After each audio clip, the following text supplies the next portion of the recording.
Good morning students. जैसा कि आप लोगों को बच्चों पता होगा कि हमारा नया चैप्टर स्टार्ट हो गया था अल्टरनेटिंग करेंट। उसके 2 वीडियोस ऑलरेडी हमने अपलोड कर चुके हैं। लास्ट हम लोग ने देखा था आरएमएस वैल्यू देखी थी, root mean square value of alternating current and average power निकाली थी। ठीक है, आज हम लोग क्या देखने जा रहे हैं, सर्किट देखने जा रहे हैं। अगर हमारा अल्टरनेटिंग करंट है और रेजिस्टर लगा है तो उस पर क्या इफेक्ट पड़ता है, और अल्टरनेटिंग करंट है कैपेसिटर लगा है तो क्या इफेक्ट पड़ता है। ठीक है, और अल्टरनेटिंग करंट है और इंडक्टर लगा है तो क्या इफेक्ट पड़ेगा। तो पहला हम लोग लेंगे अपना सर्किट प्योर, फर्स्ट सर्किट है आपका प्योर रेजिस्टिव सर्किट। समझे, ये आप लोग हेडिंग डाल लेंगे। अब इसमें क्या करना है, एसी सोर्स लेना है हमें। ये एसी सोर्स हो गया और ये आपने रेजिस्टेंस लगा दिया आर, और देखिए करंट फ्लो कर रहा है आई। तो यहाँ पे बात आती है कि मैम आपने ये डायरेक्शन कैसे ले लिया, क्योंकि एसी अगर सोर्स है तो करंट का डायरेक्शन चेंज होता रहता है। तो हमने किसी इंस्टेंट पे ले लिया कि करंट का डायरेक्शन ये है, समझ रहे हो। और ये आपका यहाँ पे क्या लिखोगे, v is equal to V M sine omega T. ये इक्वेशन पढ़ाई थी ना, हर जगह यही लिखेंगे आप अभी, समझ रहे हो। अब ये करंट का ये ले लिया किसी इंस्टेंट पे, करंट का डायरेक्शन ये है, समझ लो, क्योंकि चेंज होता रहता है करंट का डायरेक्शन। तो अब यहाँ से बात आती है, हम लोग क्या लगा देंगे, केवीएल लगा देंगे। ये अब देखिए क्या कर रहे हैं, ये क्या हो जाएगा, v हो जाएगा प्लस v। प्लस v क्यों होगा, क्योंकि करंट यहाँ से फ्लो कर रहा है तो इसको पॉजिटिव मान लिया, इसको निगेटिव मान लिया, समझ गए। ये प्लस v हो गया, ये ऐसे लूप से ऐसे आ रहा है ना, निगेटिव टू पॉजिटिव आता है तो प्लस v लेते हैं। ऑलरेडी हम बता चुके हैं केवीएल और केसीएल दोनों। तो ये हो गया, और करंट और लूप की डायरेक्शन देखिए, दोनों की डायरेक्शन सेम है तो माइनस ले लेंगे, minus I R is equal to 0। यहाँ से v is equal to I R हो जाएगा, और v का जो इक्वेशन है वो हमें क्या पता है, क्या V M sine omega T is equal to I R, समझ लो। तो I इज इक्वल टू यहाँ से क्या हो जाएगा, I is equal to V M sine omega T upon R. क्या करा, R को नीचे लेके चले गए, I की वैल्यू आ गई, I इज इक्वल टू क्या हो जाएगा, V M upon R sine omega T. अब यहाँ पे देखिए, अब V M upon R, V maximum, M माने वी मैक्सिमम, और कहीं कहीं वी एम को कहाँ से डिनोट करा गया, वी नॉट। तो कंफ्यूज मत होइएगा, वी एम क्या है, मैक्सिमम पोटेंशियल। तो अब यहाँ पे वी एम अपॉन आर क्या हो जाएगा, मैक्सिमम करंट। तो यहाँ से इक्वेशन आ गई, I is equal to I M sine omega T. ये आपकी इक्वेशन आ गई, समझ रहे हो। अब यहाँ पे हम लोग क्या बनाएंगे, फेजर डायग्राम। ये बहुत ही इंपॉर्टेंट है, सबका आपको लर्न करना है, कैसे बन रहा है हम कॉन्सेप्ट समझाते हैं। अब यहाँ पे देखिए फेजर डायग्राम में कैसे बनाएंगे, हमने देखा v is equal to V M sine omega T है, समझ रहे हो। और यहाँ करंट की भी आपका इक्वेशन क्या है, I is equal to I M sine omega T. आया समझ में। तो अब यहाँ से क्या हो रहा है, देखिए ओमेगा टी है तो फेज डिफरेंस कुछ नहीं है, दोनों में फेज डिफरेंस नहीं है। फेज डिफरेंस तब होता है यहाँ पे, या माइनस पाई बाई 2 हो जाता या कुछ भी माइनस हो जाता, समझ रहे, तब डिफरेंस आता। अभी क्या है, दोनों में फेज डिफरेंस नहीं है। तो अगर आपका एक फेजर डायग्राम आप बनाएंगे जब, तो आप ये देखिएगा, यहाँ पे ये कॉन्सेप्ट समझिएगा, ये आपका टाइम है, ठीक है। और ये Vm sin ओमेगा टी है, और ये आपका क्या ले लिया हमने, Vm ले लिया। इसको थोड़ा बड़ा कर लेते हैं, ये आपका Vm है, मैक्सिमम वैल्यू ऑफ V है, ठीक है, ठीक है, मैक्सिमम पोटेंशियल है। अब यहाँ पे बात आती है हमें, तो ये आपका कितने इस डिफरेंस पे है, ओमेगा टी, एंगल कितना बना रहा है, ओमेगा टी, समझ रहे हो, ओमेगा टी है और ये मैक्सिमम वैल्यू है। तो ये जो प्रोजेक्शन होगा वाई एक्सिस पे, ये जो प्रोजेक्शन होगा वाई एक्सिस पे, वो क्या हो जाएगा, V हो जाएगा। और V की वैल्यू हमें पता है, V की वैल्यू क्या होती है, Vm sin ओमेगा टी, समझ रहे हो, क्योंकि फेज डिफरेंस नहीं है तो हमारा I भी तो इधर बनेगा। अगर फेज डिफरेंस होगा तो आपको आगे क्लियर होगा, अगर फेज डिफरेंस नहीं है, इस केस में फेज डिफरेंस नहीं है, देखिए साइन ओमेगा टी है, साइन ओमेगा टी है, तो कोई फेज डिफरेंस नहीं है, तो आई आपका ऐसे बनना चाहिए। लेकिन बात यहाँ पे ये आती है, I V is equal to क्या होता है, आई आर होता है, I is equal to V by R. हमेशा याद रखिए, अगर r से किसी चीज को डिवाइड कर रहे हो, किसी चीज को अगर डिवाइड कर रहे हो तो ये वैल्यू कम नहीं हो जाएगी।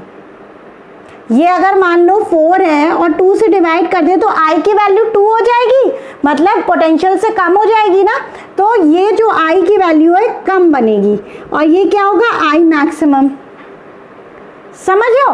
और यहाँ पे इसका प्रोजेक्शन ये क्या हो जाएगा, I हो जाएगा। I की वैल्यू स्मॉल I लिया है ना, स्मॉल I कर लीजिए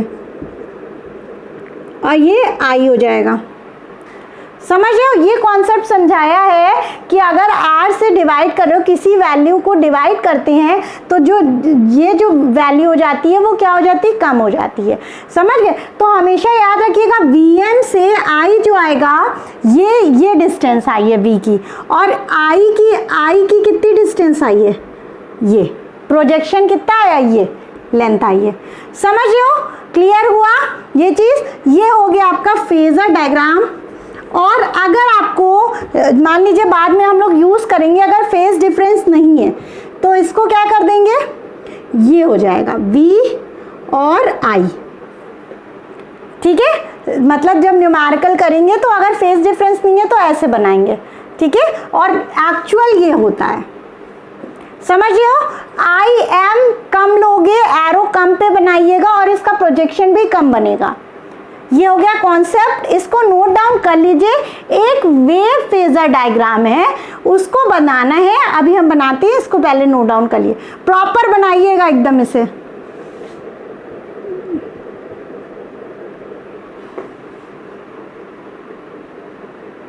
एक चीज समझिएगा इस डायग्राम में कि हमारा जो एरो होता है वो आपको मैक्सिमम वैल्यू बताता है, ठीक है, ये I maximum value of current है, पोटेंशियल की मैक्सिमम वैल्यू है, एरो हो गया।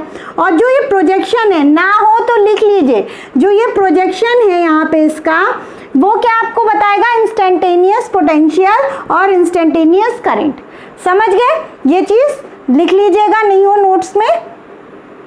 नाउ स्टूडेंट्स, हम लोग क्या बना रहे हैं, phasor diagram in wave form,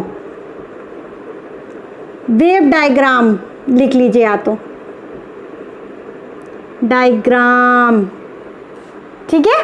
ये वेव डायग्राम हम लोग बनाने जा रहे हैं, किसका, प्योर रेजिस्टिव सर्किट का बनाएंगे, समझ रहे हो। अब यहाँ पे देखिए, अगर t 0 रख देते हैं, टाइम अगर 0 रखते हैं, v, ये वाली इक्वेशन देखिए, v is equal to Vm sine omega, time को 0 रख दिए, साइन 0, तो ये पूरा टर्म क्या हो जाएगा, 0।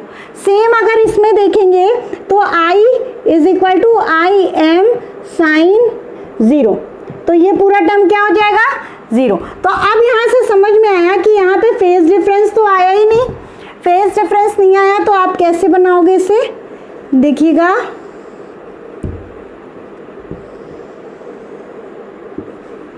आई होप ये लाइन वीडियो में क्लियर आई हो, तो मतलब सीधी आई हो, क्लियर तो होगी, समझो।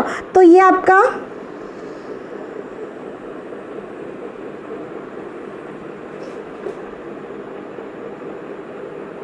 इसको और बढ़ा देते हैं,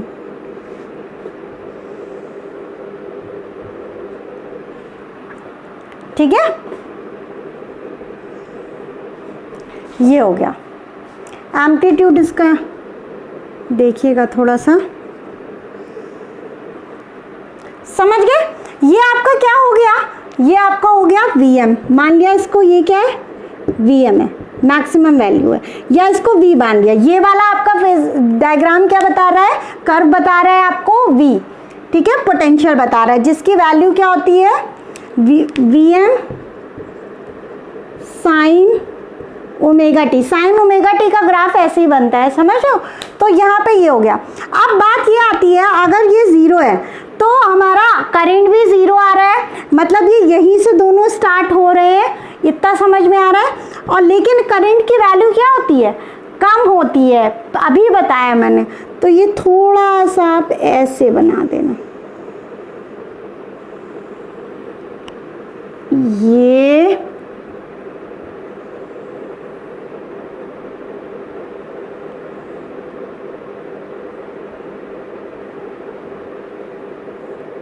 ये बन गया, समझ में आया? ये आपको क्या बता रहा है, ब्लू वाला कलर आपको करंट की वैल्यू बता रहा है, आई एम साइन ओमेगा टी, समझ गए? तो अगर यहाँ पे क्वेश्चन आता है कि अगर प्योर रेजिस्टिव सर्किट होगा तो क्या फेज डिफरेंस कुछ होता है करंट और पोटेंशियल का? नहीं, कोई भी क्या होता है, फेज डिफरेंस नहीं होता है। तो यहाँ पे लिख लीजिएगा, in pure resistive circuit, in pure, note करके लिख लीजिए, resistive circuit there is no phase difference between I and V। यहाँ तक लिख लीजिए ना स्टूडेंट्स। देखिएगा, हम लोग नेक्स्ट अपना सर्किट लेंगे। सर्किट का नाम क्या है, प्योर इंडक्टिव सर्किट। कितना सुंदर सा नाम है, प्योर इंडक्टिव सर्किट।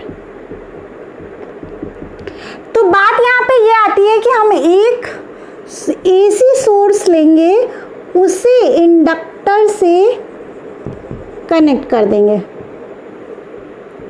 हमने एसी का सिंबल ऑलरेडी बता रखा है, ऐसे होता है, समझ लो। ये इंडक्टर है। इंडक्टर बेसिकली क्या होता है, ये एक तरह का कॉइल होता है जो अपोज करता है चेंज को।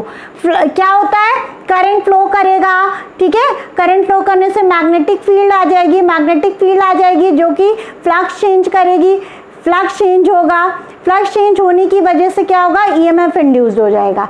वही जो प्रीवियस लेक्चर में, प्रीवियस चैप्टर में हमने खूब सारा पढ़ाया है आपको, समझ लो। तो ये हो गया। अब मान लिया यहाँ से करंट आई जा रहा है और ये क्या है, V M sine omega T, current I flow कर रहा है। अब यहाँ देखो, ये पॉजिटिव टर्मिनल होगा, ये निगेटिव होगा, ये क्या होगा, पॉजिटिव होगा, निगेटिव होगा। क्यों? क्योंकि अपोज करेगा।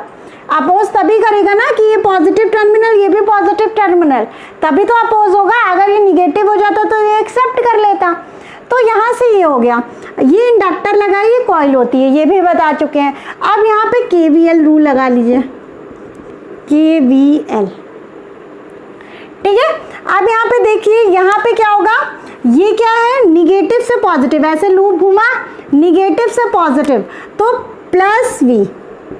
और हमने यहाँ पे पढ़ा था जो ईएमएफ इंड्यूस्ड होगा वो आपका क्या हो जाएगा, ईएमएफ जो इंड्यूस्ड होगा वो L D I by D T होता है, D I by D T, ठीक है, minus L D I by D T होता है। लेकिन हमने यहाँ पे मैग्नीट्यूड लिया है, डायरेक्शन नहीं लिया है। तो अब यहाँ पे देखिए, ई की value L D I by D T होती है। ये ईएमएफ इधर ही तो इंड्यूस्ड हो रहा है ना। तो ईएमएफ जो इंड्यूस हो रहा है उसी का तो ये पॉजिटिव और ये निगेटिव टर्मिनल है, समझ रहे हो। तो ई की वैल्यू क्या है, L D I by D T. अब देखिए, क्योंकि ये ईएमएफ है मतलब पोटेंशियल है, समझ लो, ये भी पोटेंशियल है। अब ये पोटेंशियल है तो कहाँ से लूप, कहाँ से कहाँ जा रहा है, positive to negative, positive to negative, ऐसे देखिए, positive to negative. Negative to positive अगर लूप जाएगा तो पॉजिटिव लेंगे, पॉजिटिव टू निगेटिव जाएगा तो निगेटिव। तो ये लूप का डायरेक्शन पॉजिटिव से निगेटिव की तरफ जा रहा है, तो ये minus E is equal to 0 ले लिया। v is equal to E हो जाएगा, v is equal to E क्या हो जाएगा, L D I by D T. और v आपको पता है क्या रखोगे, V M sine omega T रख दिया।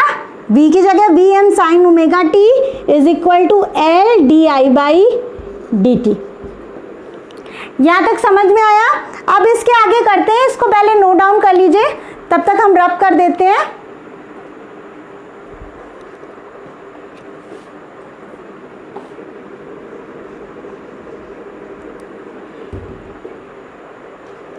स्टूडेंट्स यहां तक आ गया आपका।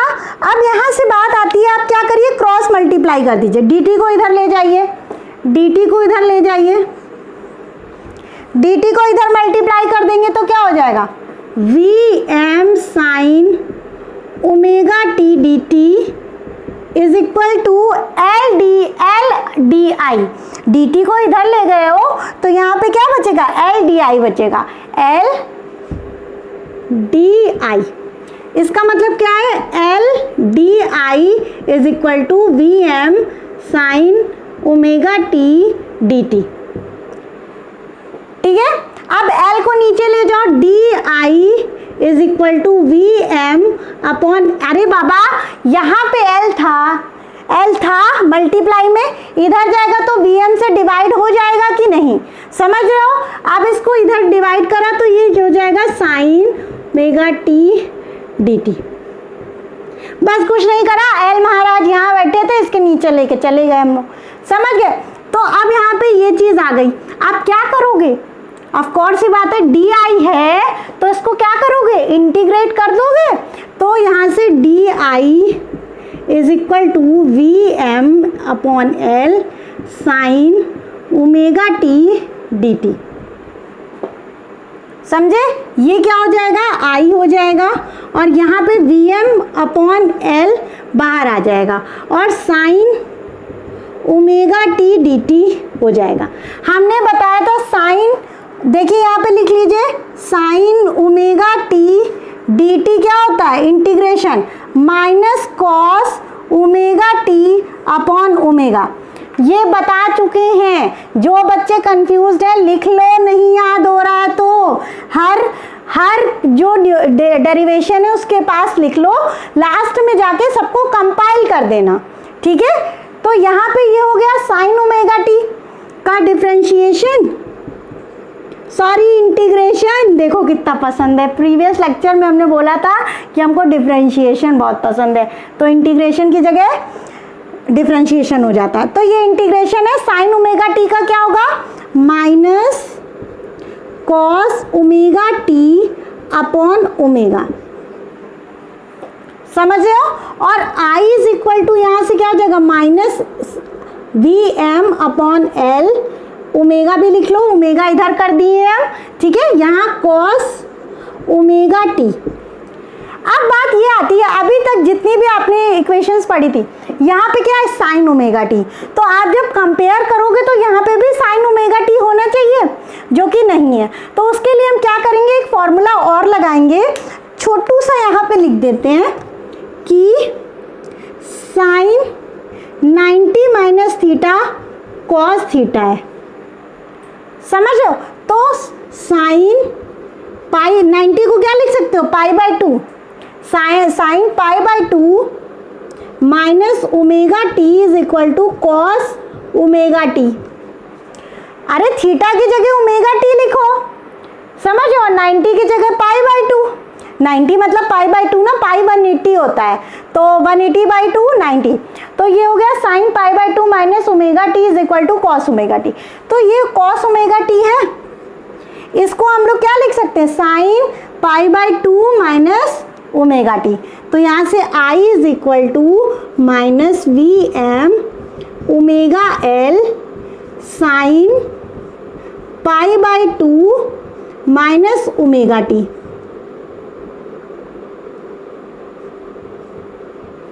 अरे पाई नहीं बन रहा है, गुस्सा हो गया हमसे कि हमको क्यों चेंज कर दिया। समझे? यहाँ तक भी बात नहीं बनी, क्योंकि ओमेगा टी हमें पॉजिटिव में लाना है, उसके बाद हम एग्जैक्टली कंपेयर कर पाएंगे। तो पॉजिटिव में लाने के लिए माइनस था, माइनस को इस ब्रैकेट के अंदर लिए जाओ, समझ रहे हो? रुको बताते हैं। इतना लिख लो पहले, इतना लिखो नहीं तो कंफ्यूज हो जाओगे। इसके बाद एक लाइन है, बस खत्म। इसके बाद एक लाइन है, खत्म। ये लिख लो पूरा। अब बच्चों यहाँ पे देखना, ये जो आया है इसको हम रैप कर दे रहे हैं। ये जो आया है हमने क्या बताया कि माइनस को आप अंदर कर दो तो I इज इक्वल टू क्या हो जाएगा, Vm upon omega L sine, arrow को हटाई दे, समझ गए होगे आप लोग, ठीक है, sign omega T minus pi by to. अरे बाबा माइनस को अंदर मल्टीप्लाई कर दो तो पाई बाई टू था, माइनस पाई बाई टू होगा, माइनस ओमेगा टी था तो माइनस माइनस प्लस हो जाएगा। ये नहीं कर पाते हैं। अब बात ये आती है, हम लोग ने फॉर्मूला पढ़ा है I is equal to V by R. ये कुछ पहचाना लग रहा है? यहाँ तो I नॉट होगा, यहाँ तो I नॉट होता है, मतलब आई M sine omega T minus pi by to. This is your solution. यहाँ तक खत्म। लेकिन और भी है। अब यहाँ पे देखो, हमें पता है I is equal to V by R होता है। V तो है, ये क्या हो जाएगा आपका, रिसेंबल करेगा R को। ये आपका क्या हो जाएगा, रिसेंबल करेगा R को, मतलब ओमेगा L होता है XL, ठीक है, XL। ये क्या होता है, इंडक्टिव रिएक्टेंस। स्पेलिंग देख लीजिएगा, वैसे सही होगी। XL से रिप्रेजेंट करते हैं, ये छोटू सा L बनाइएगा, छोटू सा, ठीक है, छोटू सा बनाइएगा। तो ओमेगा L आपका XL होता है। XL मतलब इंडक्टिव रिएक्टेंस। क्यों? ये क्या होता है, एक तरह का रेजिस्टेंस होता है, रिसेंबल करता है रेजिस्टेंस को, ठीक है। यहाँ पे ये ओमेगा L क्या होगा, रेजिस्टेंस, तभी तो Vm बाई आर क्या हो जाता है, Im हो जाएगा, करंट हो जाता है। समझ गए? यहाँ तक नोट कर लीजिए। इसके बाद हम क्या बनाएंगे, फेजर डायग्राम। नाउ स्टूडेंट्स, अभी हम लोग की इक्वेशन क्या क्या आई है, देखिए V इज इक्वल टू क्या आई है, आया था Vm sine omega T.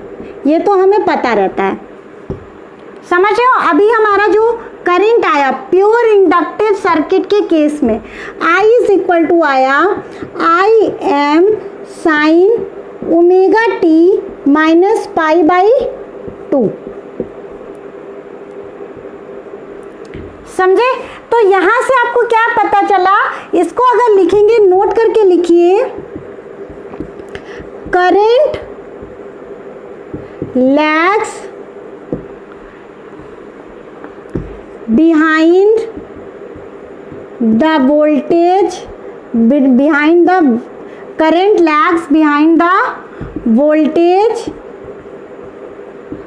by phase angle pi by two. तो phase angle pi by two से करंट लैग कर रहा है, लैग मतलब पीछे है, पाई बाई टू पीछे है। समझ में आया? क्योंकि माइनस कर रहे हो ना, समझ रहे हो यहाँ पे।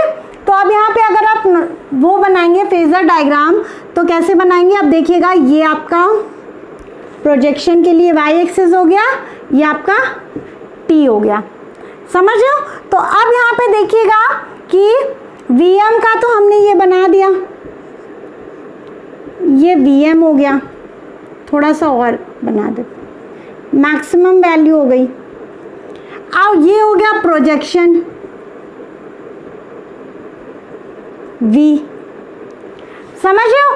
अब क्या होता है, करंट, ये ओमेगा टी आपका एंगल था, तो अब ये क्या हो रहा है, 90 डिग्री, ये 90 डिग्री।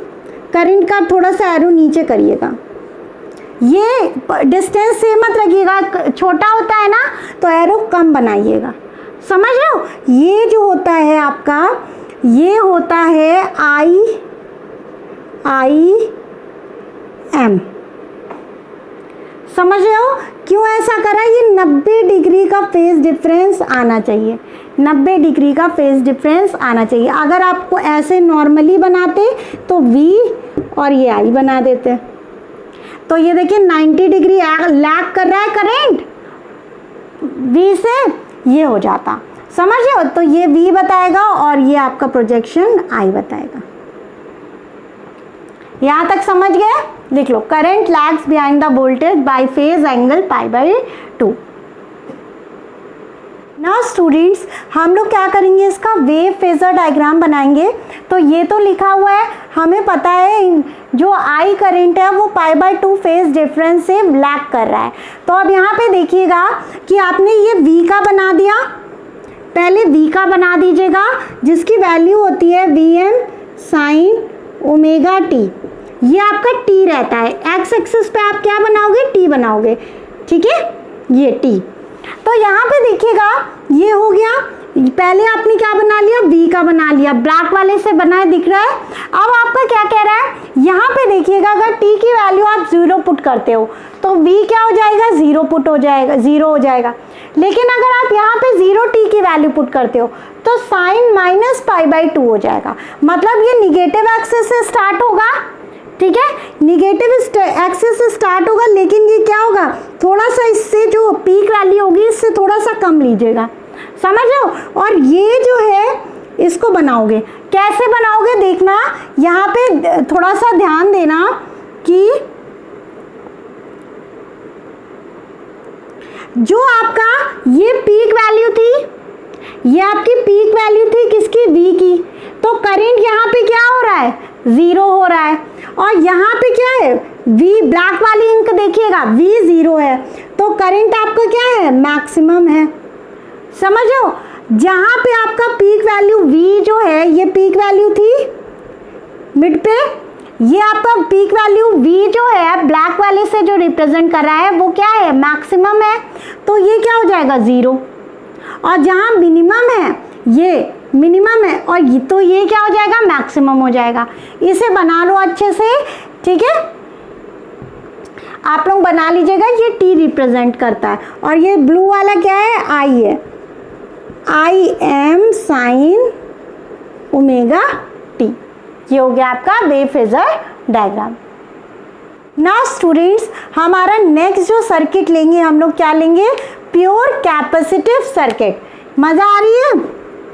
कई लोग तो बोर हो गए होंगे, नहीं, प्योर कैपेसिटिव सर्किट, एकदम बोर नहीं, एक्टिव रहो, पढ़ोगे तो जियोगे, समझे, पढ़ाई से ही सब कुछ होने वाला है। एकदम एक्टिव रहो पढ़ते टाइम, सोया मत करो ज़्यादा, समझ में? आधे घंटे भी नहीं पढ़ पाते तुम लोग। चलो, प्योर कैपेसिटिव सर्किट तो आप समझ में आ गया होगा। हमको क्या लेना है, AC सोर्स लेना है और एक कैपेसिटर लगा देना है ऑफ कैपेसिटी C। अब यहाँ पे देखिएगा चार्ज निकल रहा है, तो यहाँ से पॉजिटिव निगेटिव, ये पॉजिटिवली चार्ज हो जाएगा, ये निगेटिवली चार्ज हो गया, ठीक है, एक इंस्टेंट पे निकाल लें हम। तो यहाँ पे देखिएगा V, ये तो लेना ही है, V is equal to Vm sine omega t, ये बना लिया। अब यहाँ पे देखिएगा हम लोग क्या ले लेंगे, लूप ले लीजिए, लूप ले लिया। अब यहाँ पे देखिए ये V क्या हो जाएगा, ये वाला निगेटिव से पॉजिटिव जा रहा है तो प्लस V, और ये क्या हो जा रहा है, पॉजिटिव से निगेटिव जा रहा है, तो ये माइनस क्या होगा यहाँ पे, देखिए Q is equal to CV, अरे यार Q is equal to CV, हाँ, Q इज इक्वल टू क्या होता है, CV, तो V is equal to Q by C। अगर यहाँ का पोटेंशियल हम लेते हैं तो ये क्या हो जाएगा, माइनस तो हो गया, Q by C, Q is equal to CV, तो V is equal to Q by C लिख दिया, is equal to 0, V is equal to Q by C। V की वैल्यू क्या है, Vm sine omega t is equal to Q by C। यहाँ तक समझे? अब क्या करते हैं, इसको ऊपर लेके जाइए, क्रॉस मल्टीप्लाई कर रहे हैं, तो यहाँ पे C Vm sine omega T is equal to Q. अब तो हमें करंट चाहिए, करंट की इक्वेशन चाहिए। तो हमें पता है d q by D T क्या होता है, आई होता है। तो अगर हम इसे डिफरेंशिएट कर दें, इंटीग्रेट नहीं, अभी तक हम क्या कर रहे थे, इंटीग्रेट कर रहे थे।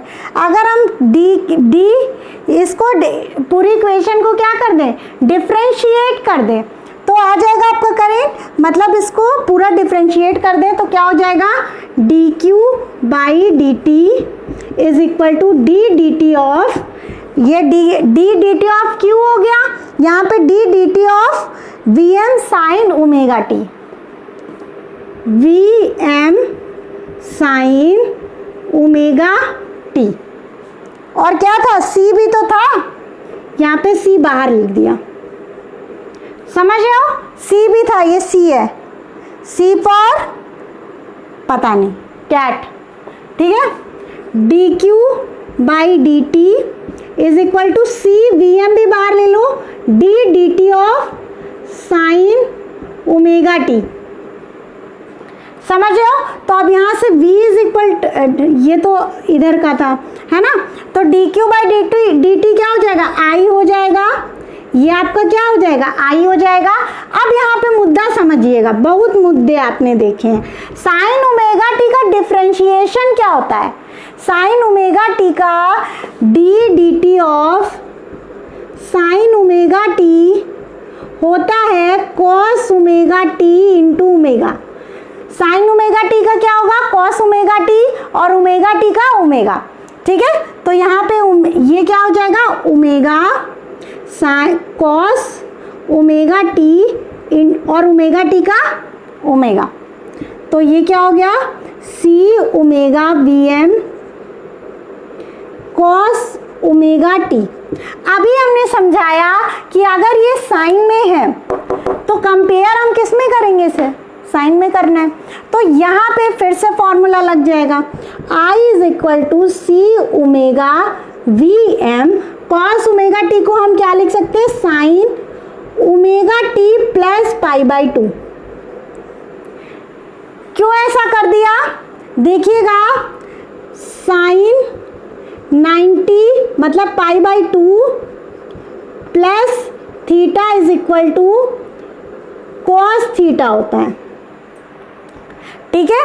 अरे तो pi by two plus theta लिखो या theta plus pi by two, समझ रहे हो, थीटा की जगह ओमेगा टी लिख दोगे तो pi by two plus omega T is equal to cos omega T होना चाहिए, लिख देते हैं ना तो तुम लोग जो है sine pi by two plus omega T is equal to cos omega T, समझ गए।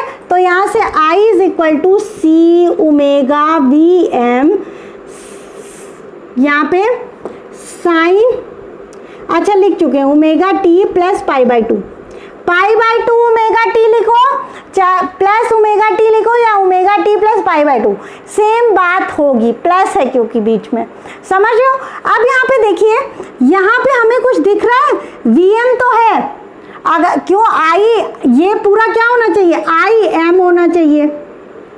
आई एम कैसे बनेगा, अब देखो यहाँ पे कॉन्सेप्ट समझना, आई इज इक्वल टू, अगर हम लोग we M upon 1 upon C omega कर दें, कोई दिक्कत, 1 अपॉन सी ओमेगा था, इसको 1 अपॉन सी ओमेगा कर दिया, क्यों, क्योंकि अगर ये 1 अपॉन सी ओमेगा टी है, ओमेगा है, तो ये ऊपर जाएगा तो फिर क्या मल्टीप्लाई हो जाएगा, फिर यही आ जाएगा, लेकिन हमें आर की वैल्यू बतानी है, क्यों, क्योंकि करंट लाना है हमें यहाँ पे। तो ये हो गया sign omega T plus pi by two, तो ये क्या हो गया आपका, रिसेंबल करेगा किसको, रेजिस्टेंस को, 1 अपॉन ओमेगा सी, ये पूरी जो वैल्यू होगी वो रिसेंबल करेगी किसको, रेजिस्टेंस को। और इसको बोलते क्या है, इसको बोलते हैं, इतना लिख लीजिए, बताते हैं। अब इसको क्या बोलते हैं देखते हैं,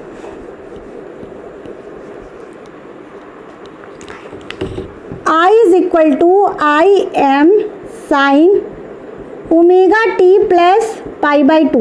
अब यहाँ पे हम लोग ने क्या देखा, करंट क्या कर रहा है, लीड कर रहा है, ठीक है। इंडक्टर लगा था, इंडक्टेंस के केस में क्या हो रहा था, लैग कर रहा था, मतलब पीछे था।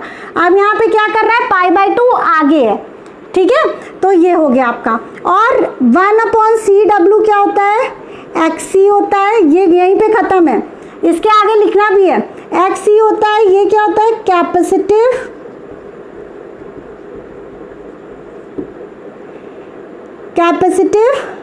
रिएक्टेंस। अच्छा, इसकी यूनिट बताइएगा। कैपेसिटिव रिएक्टेंस और इंडक्टिव रिएक्टेंस की हमें यूनिट बताएंगे सब लोग। हमने अभी बताया रेजिस्टेंस को रिसेंबल कराता है, तो यूनिट बताइएगा। यहाँ तक हो गया। अब जल्दी से फेजर डायग्राम देखते हैं और ख़त्म करते हैं यहाँ पे। नाउ स्टूडेंट्स, हम लोग ने V देखा, VM upon sine omega T आया था, ये था। और I अभी क्या है आपका, IM sign omega T plus pi by 2 ये आया है। मतलब इसका क्या हो गया, current Leeds voltage by phase angle pi by 2। मतलब क्या कर रहा है, पाई बाई 2 से क्या कर रहा है, वो लीड कर रहा है, ठीक है, लीड कर रहा है। तो जल्दी से आप इसका फेजर डायग्राम देखेंगे।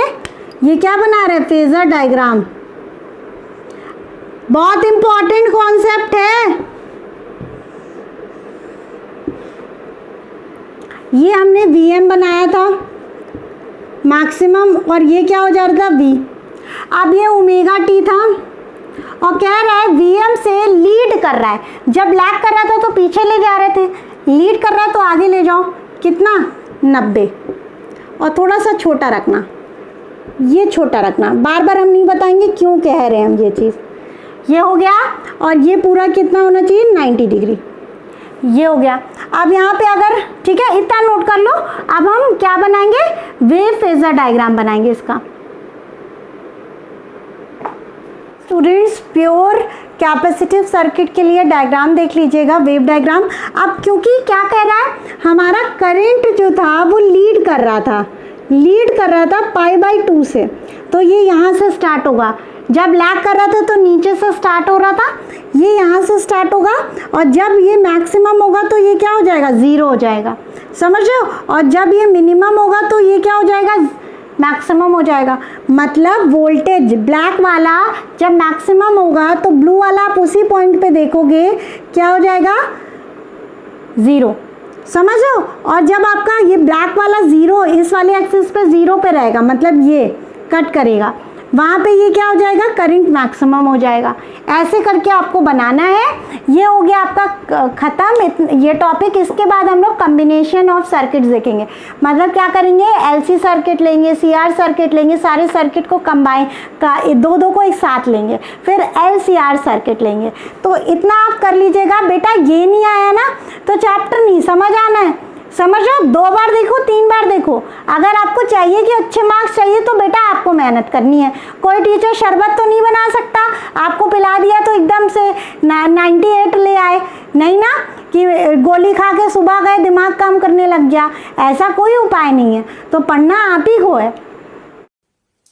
Hello students, kindly watch my other videos and don't forget to subscribe, like and also share my videos with your friends.